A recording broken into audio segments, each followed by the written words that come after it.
All right, so the Houston Texans, the inept Houston Texans, cost themselves the #1 overall pick in the 2023 NFL Draft by beating the Indianapolis Colts today. So they dropped to the 2 spot behind the Chicago Bears, who lost to the Minnesota Vikings. So what does this mean? Well, Chicago has Justin Fields, obviously their franchise quarterback, so they're not going to take a quarterback with the top pick. They desperately need pass rushing help. So Jalen Carter, the defensive tackle from Georgia, Will Anderson, the pass rush edge rusher from Alabama. Those are the top 2 guys along the defensive line, in my opinion, in most mock drafts.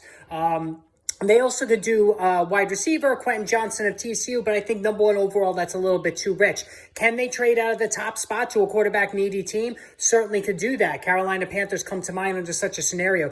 But if you're the Houston Texans, though, at #2, you should feel okay. Even though they blew the top pick, unless a team comes up and makes a trade, they could either get C.J. Stroud or Bryce Young. So I think the Texans, even though they lost today, you can rag on them a little bit for blowing the top pick now that they finally win a game when they really should have lost to try to get the #1 pick. They could still end up with either C.J. Stroud or Bryce Young. So in terms of my opinion, I like Stroud more than Young. He's bigger. He's got the NFL prototype body. He's got a stronger arm. Young's probably got better pure speed and maybe a little bit more accuracy, but I do think C.J. Stroud is going to be a Pro Bowl player in short order. So the Texans at #2, one of those guys likely will be the pick, while Jalen Carter, the Georgia defensive tackle, I think is going to go #1 to the to the Chicago Bears. All right, hit that subscribe, hit that notification button. Lots more draft coverage, fantasy football offseason, all that stuff still to come during the next couple of months.